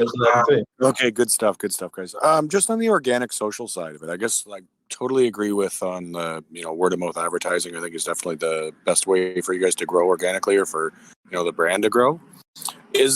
How is it that maybe we can unite the community now to either with an ad or a hash? Like, I can tell you myself, I don't know what it is I should be putting in there. Maybe it's because I'm ignorant to Twitter and I'm old, but I would certainly like to be able to support it. I'm just not clear on maybe the best way to go about that. And maybe if we could educate the overall users, like the 200 people on this call and the thousands in Twitterverse and everything else, how is it that we can unite them? Maybe with all the cool stuff that we saw today with the trap as an example, right? Yeah, great. For you to speak on. Yeah, sure. Thank you for the question. I think it's a great point. I think we have started to get in more of a groove once we have a fair enough lead time that we're being able to plan some of these kind of rollouts, specifically on Twitter and Instagram, where hashtags are kind of the standard in terms of tagging a subject matter in your posts. I think we experimented with this for the Marvel announcement, where we had the Marvel X VV hashtag. I think we're moving forward for any of those types of announcements or drops. We're going to get better about having a specific hashtag for the community to rally around. And so we'll make sure to communicate that, or make sure to tag any of our announcement posts with that, so people know that that's the tag to use. Shout out to I've heard people comment on the organic social thus far, and a huge shout out to Noah, who's been really running with the community management portion of this, in interacting with you guys on a daily basis. Gift game strong with Noah for sure. But yeah, we're definitely working on getting more and more cohesive kind of messaging around each of our drops, and that if that includes hashtags or things to use to kind of rally everybody around a cause or a specific IP, then yes, we're going to continue to do that. Thank you for the question. Yeah, that's great. Thank you. Yeah, just on that with the hashtags, I think we've started doing them for each drop, right, Alex? I've seen, like a Ghost Trap XVV or things like that. We actually didn't do one for Ghost Trap, but just because it was kind of a super, an ultra rare rather. And we knew it was going to go really fast, and there wasn't going to be a lot of lead time on that. But yeah, for everything else, we're definitely going to start to kind of brand our drops, if you will. Yeah, from my perspective, it's, I try and share the content that I've generated off it, and just how would we go best about doing that? Maybe not so much about the promotion, like, hey, come and get the drop, but hey, look how cool this is. You should want this. Yeah, absolutely. And that actually helps us find that content that you're posting as well, to either reshare it or like it from the VV accounts. And then it also helps us kind of alert people that may be newer to the platform of all the cool stuff that people are doing in AR with their collectibles. Yeah, Is there a recommendation you could make now as far as what we should be using? Well, I think it's going to depend on the drop. We want to try to do, again, drop specific kind of hashtags. But it's not it's a fair question. If you're looking for something more general, I think just tagging us, tagging our handles, VV_official on both Instagram and Twitter is a good start until we come up with something a little more general outside of specific IP. Thanks. I appreciate the time. Just on that, one really incredible thing that has helped to bolster the Akomi family is this little red circle that we have in our username. And I guess as a bit of a symbol or a badge or something for the community to rally behind and identify with. I go on Twitter now and I literally just see red circles everywhere. I see the army symbol. So maybe we can put that on your plate, Alex, to find something that might be representative of VV that people can kind of use to identify themselves by or rally behind as well. Yeah, definitely heavy metal fingers. Heavy metal fingers it is. Make it so. Well, solves it. But yeah, anything like that, I think is, as you're alluding to, just something to really help identify by, and especially across social platforms. Yeah, it's a really cool way to do it. So I'll bring a couple more people up as well. Yeah, go for it if you've got a question. Oh yeah, I've got a community question actually. It comes from Cavell Anderson, the legend himself. So he basically wanted to ask when. Okay, I'm starting with a when question. Sorry. Yeah, I was trying to force myself not to use the word when, but it just came out. So basically, the question is, right? When will there be enough content so that app is, I guess, more supported for 1 million users, going upwards to 3 to 5 million users, given that's kind of like the target on the roadmap? Just because at the moment, I guess if we were to have 1 million users today, a lot of them wouldn't really have very much to do. So I guess what kind of strategies are going to come into place to support a lot more users in terms of content? Might be a Trevor thing, depending on what's in the pipeline. I don't know what we can give away there, and maybe Alex, if you've got strategies on that front too. Sure. Let me chime in quickly. I think from a marketing standpoint, it's really going to depend on us having a regular pipeline of content that's dropping. Right now, we're kind of doing as it comes in, as we continue to sign more and more licensors and IP. Eventually we're going to get to the point where we're going to have a fair amount of content that is happening any given week. so that not everybody is on the app at any given time, one time when around a specific drop. It's going to be, people showing up to buy whatever happens to be new that week, as opposed to, one day a week where we're doing a Thursday or Tuesday and Thursday rather. So I think we'll get there. It's obviously something that David and Dan are working very hard on, and they've been doing an amazing job thus far. I can't even tell you how insane it is, the amount of IP that they've signed onto the platform. Just coming from kind of the music world and licensing world, and knowing how hard those deals are to do with brands of that caliber. So shout out to them. But yeah, I think it's an ongoing process of getting things into a pipeline and having the licensors sign off on all of this stuff on an ongoing basis, so that we have a solidified schedule, so to speak. Yeah, and just I know we mentioned this a fair bit, but the licensors really do have the final say on everything that we do. Once Trevor creates these assets, or the teams that help him create them, like it does just back and forth consistently until everybody's happy with it. Even things at the last minute happen.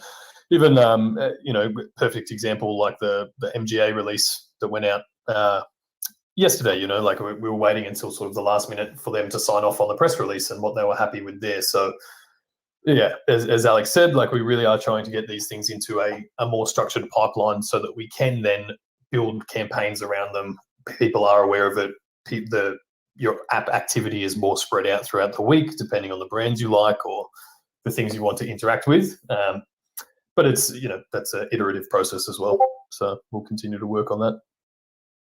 Cool. Yeah, I Thanks, would guys. also like from the content side, it's like trying to build out that pipe, like to hit the sheer volume of content, plus at the quality bar that we're trying to push to. And you guys are starting to see how the quality bar is going up with each subsequent release. I think in the next weeks, honestly, weeks and months, you're going to see that bar go even higher. And we're really trying to push it as hard as we can. But building out the not just getting the licenses, but building out the teams and building that content, getting it over to the licensors for them to give feedback and approvals. It just takes a very long time. And these assets they're expensive to build and they take a long time to build, but we will get there. And ultimately the goal is to build a team that wants to do that. I know I talked about it briefly last time, but the team of the content production team that we've assembled is pretty extraordinary, and they're really excited to be here. But they also it's still just to do assets that are this big and this complicated takes a very long time. It's just the reality of it. But it's coming. It's just we have to build up the pipeline of stuff coming down. Perfect. Okay, did you have any other questions on top of that, or we'll throw to someone else? No, that was the last one. Yeah, feel free to pass on. No worries. Now, TG Commander Viper, you've been in here a little while. Do you have a question there, mate? Or otherwise, I might just ask anyone who has had a question to return to the audience. I asked mine. You can kick me out. Can you just opt to leave the stage? I don't want to kick you and then have you just. I don't actually want to kick you out of the conversation. I don't know if it kicks you back to the audience or not. Well, I'll try, Reese. Nice. And JC, you got a question there, mate?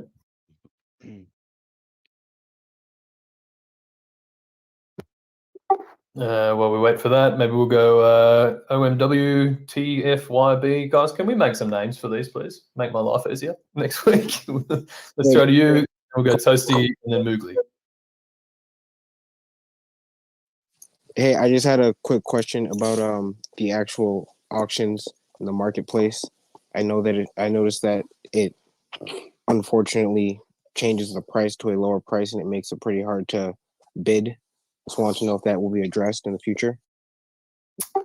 What do you mean it changes the price to a lower price? Can you give me a bit more on that?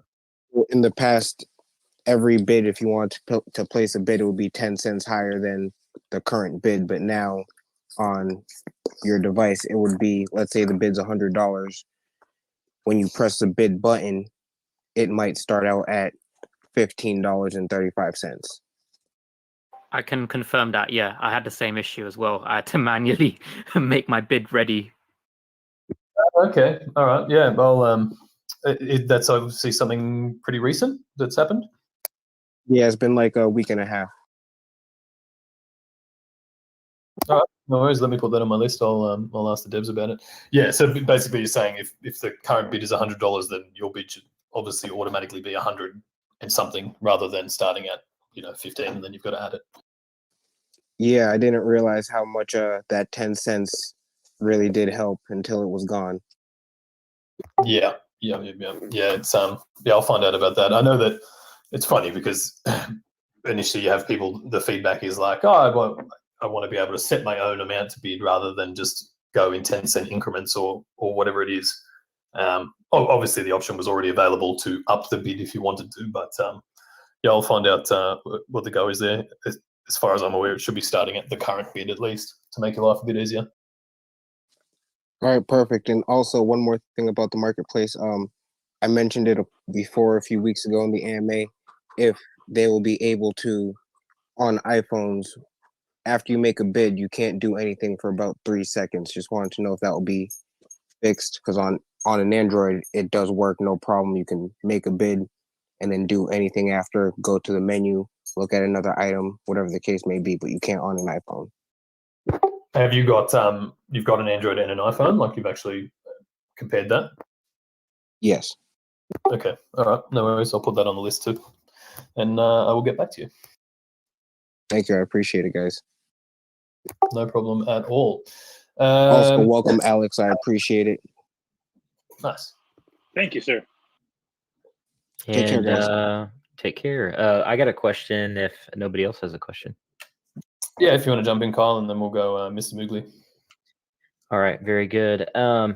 Alex, I think Ultraman Day is coming up this Saturday. Is there any plans maybe to capitalize on maybe not that day specifically, but like in the future, things like that as far as that goes?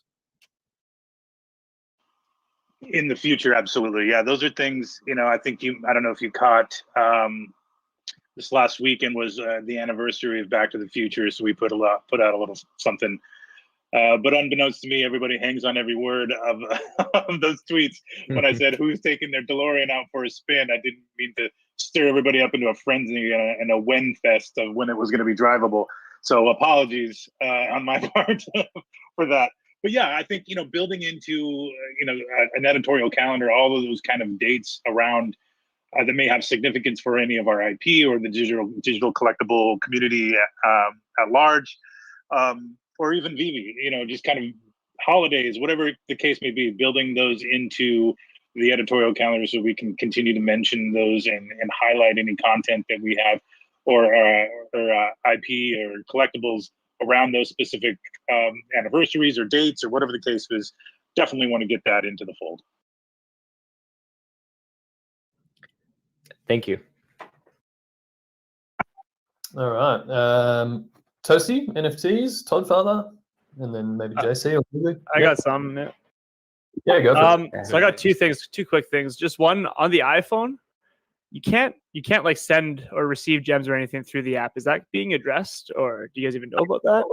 Yeah. You need to use the web wallet if you use on iOS. That's a Apple Overlord restriction. Oh, okay. All right. And then second thing is kind of just like a suggestion for the auctions. Right now, the way it is, like the end time is the end time, and like it just cuts off.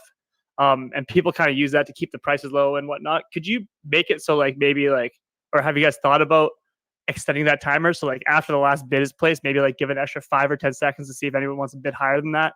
And then like that'll kind of create like bidding wars and like more OMI will be burned. And I don't know.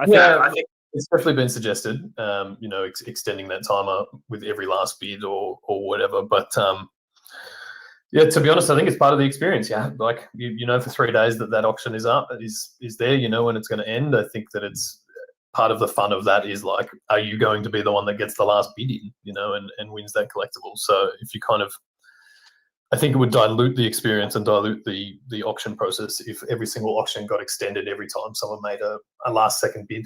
But look, it's an option. I never rule anything out, but I think at the moment we're pretty content to stick with it how it is. Right on. Thank you. No problem. Mr. Toddfather. Yeah, I got a question about the desktop version for the app. Yep. Are you worried that's going to give users another form of emulator that can be used for auto-clicking? No, it doesn't really change things compared to what's already taking place. Can you load up multiple instances of the web version? I honestly have no idea. We'll have to find out when we're a bit closer to. I don't think so. I think it'll all be the same if it's the same browser or the same thing. You But could yeah, load up multiple browsers then with different, like Firefox, Chrome. yeah, but I guess by the same token, you can have multiple phones, right, with multiple accounts. Like it's, yeah, I'm not Yeah. sure what they're going to build in there to. Yeah, the thing is auto-clicking. You can't auto-click phones as easy as you can on desktops. Yeah, of course, yeah. But you know, know- as Dan mentioned earlier, we'll continue to build in ways to try and mitigate those kind of things as well. I don't know if this question's been asked before, but with the Vault, are you going to make it easier to load up duplicates? Because I have 50 copies of some, and it takes forever when the list closes after every drop. Trevor? I'm sorry, what was give 50 duplicates of a collectible, or what do you Yeah, mean? so I want to add like a bunch of duplicates into the Vault at one time, but it's really tedious when it closes the list after every drop. When you put one in, it closes, and you have to go back through 700 collectibles and do it again. That's an interesting. That's a usability challenge. I guess I'll make a note of that, or Reese, I don't know if you're making a note of that, but we can talk about how we want to handle. So you can select just like 10 of the same. Yeah, and I understand what you're saying there. Yeah, I know that we're building in ways that you can move sets around together and things like that. But yeah, that'd be cool. To be able to select multiples You're gonna at have once a would be search good. box as well. Hello. I think eventually, yeah, I think we'll build that in eventually for sure. But yeah, I'll make a note of that just to say, yeah, I know the concept you're saying, like almost like if you're selecting photos on your phone, you can select Yeah, multiple exactly. and then send them. Yeah, that kind of thing. Yeah, I, all right. I got a bunch of Superman. I want to do like a massive vault, but it's so annoying doing it one at a time. Yeah, I guess there's obviously some UI that needs to be built in there because then when you drop them in, well, are they all maybe just like in one place and then you separate them? Or? Yeah, stagnate next to each other, left to right. Yeah, something like that. All right, I'll make a note. I got one more thing as well. Yeah, with the auctions, it says ending in a few seconds. Is it possible to do a countdown timer, like with actual seconds? Yeah, I think there will be. Hang on, we're just getting mute someone. That's better. Yeah, I think we will eventually, but I'll put that on the list as well, and we'll just see if we can put a countdown timer on. That's me done. Thanks for your time. No worries, thanks, man. So what do we got? Maybe another 5 minutes, guys. JC, are you up here? You got a question? And then we got the last two, and then we might wrap it up. Yeah, can you hear me? Yeah, mate, go for it. Yeah, just a quick question. I think it's just a follow-up. Someone mentioned it. Do you see any challenges retaining like any users? I know Alex is gonna start kicking the marketing and stuff like that, bringing more people. And like we say, everything is about the first impression, experience, and I don't know how they're gonna feel when the experience is like the 3 to 5 seconds all out. If you blink, you lose. So, do you see any challenge on that? Yes. So there's always a challenge in retaining users, no matter what your app is or what your experience is. I think what any marketer worth his salt does is it continues to look at the data and make informed decisions on where the opportunities are, where the drop-offs are, where we're seeing people interact with the app or the experience, and where we're seeing them drop off. So I'll continue to pour through the data as we start to put around a kind of a larger strategy and plan around how we are marketing Vivi to the audience at large. But that is definitely on my list of things, is to make sure that we're not any new users that we're bringing onto the platform with any campaigns, that they stick around, that they feel welcome, that they understand how it works, and they understand the value and fun, quite frankly, of collecting digital collectibles. So yeah, definitely a challenge, but definitely up for it. And I look forward to kind of pouring through that data, especially as we'll see probably a lot more people coming on the to the platform around when we start dropping Marvel stuff for sure. Yeah. Thank you. Appreciate it. And welcome. Perfect. Xavier, if you want to jump in there. Hello. I appreciate what you guys are all doing. I just want to quickly ask, is it possible maybe to add like have your own character? You can personalize, how he looks or how she looks. Like, maybe buy clothing for your character, stuff like that, like your own avatar. Maybe you already talked about it before. Um, and to add to that, maybe like for the master collector program, you could dish out like special clothing for having certain sets completed or something. You can hang it up in your room or wear certain clothes. I don't know if that makes sense, but Yeah, definitely makes sense. I think any sort of avatar or that implementation will come with the VVverse. Whether the licensors let us enable a way for you to use your Batman or your Superman as your avatar, or whether you create your own and in that digital space, I'm not 100% on yet. But it's we definitely need some sort of individual representation in that digital world. So I think that we'll see something like that. Trevor, has that entered our conversation yet? We've talked about it. It's complicated to build, but it's something that we're interested in doing. I won't make any promises on what it's going to be yet. Yeah, perfect. Does that answer your question there? yeah, that definitely answers it. I appreciate all the hard work you guys are doing. You guys have a blessed day. Thank you, sir. We really appreciate it. Goody, and then Mr. Poorman. Welcome to the conversation. Hi, just wanted to say welcome, Alex, and I'll be super quick, and I'll hold you guys. With the auctions, with it being 3 days and the Medium articles coming out on a Wednesday for mint numbers and prices, kind of forces you to put things up for auction on Monday to see if you have enough to participate. Pretty much drained my wallet so far, so I'm trying to flip to participate. Is there any way to maybe do a 1-day auction? Yeah. It's definitely been spoken about. We'll continue to refine that. I think eventually you'll be able to set your own time length on the auctions. But if anything, I think most people know that most of the action in an auction takes place in the last 24 hours anyway. So I think the next iteration will be 24-hour auctions instead of 72 hours, and we'll see how that goes and roll it out from there. All right, thanks. And one more quick one. Is there any Ghost Trap can suck anything else in the future? Trevor? I'm sorry, he cut out in the middle. What was you asking? I think it was people, and just in case anyone hasn't seen it yet, the Slimer and Ghost Trap do actually interact, and the Ghost Trap will suck in the Slimer, but he wanted to know if the Ghost Trap is likely to suck anything else in the future.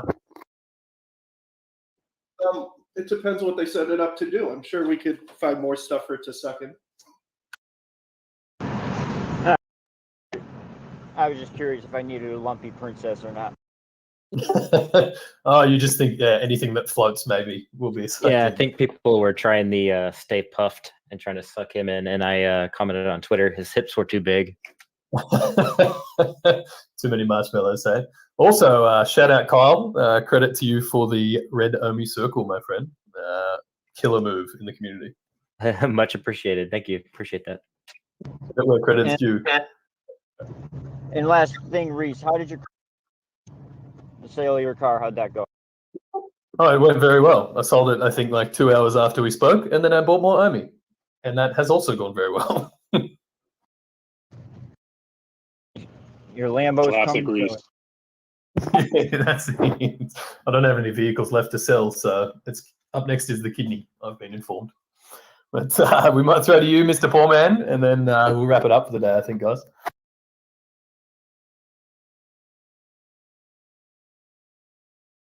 Sounds good. delightful. Music to my ears.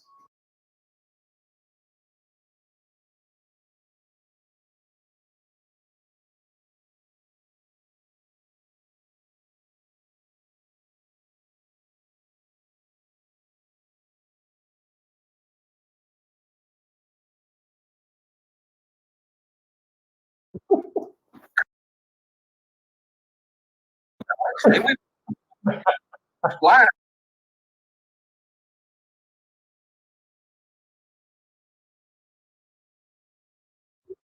I mean, I'm all for it. Alex, marketing plan, sound good? Yeah, I mean, I would have Harley Quinn bombshell driving the plane personally. I mean, nothing against you, Reese, but yeah, I'm all in. Let's do it. I don't mind a bit of cosplay, for the record. You just have to bleach your hair. Yeah, let's see. Yeah.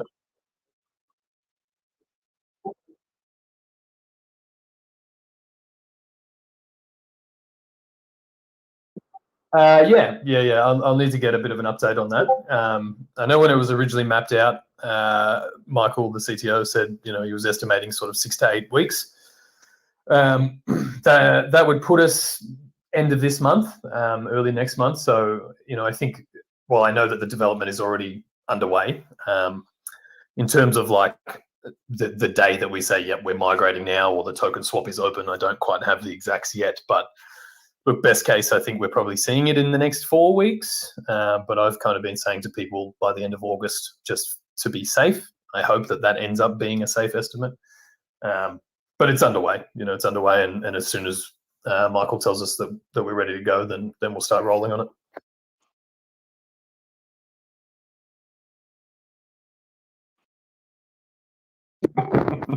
Trevor, you working on that or what?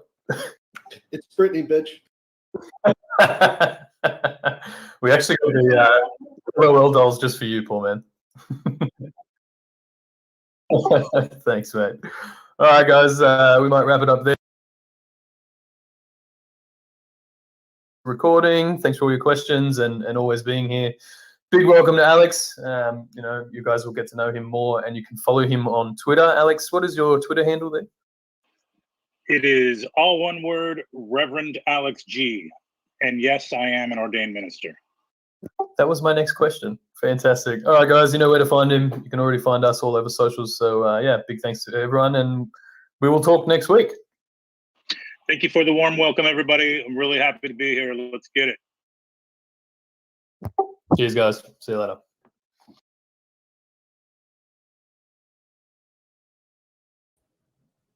I appreciate all y'all staying, guys. Sorry for the problems I was having with the mic and the stream. I've been having a lot of issues, but I appreciate everybody staying and watching and supporting the channel.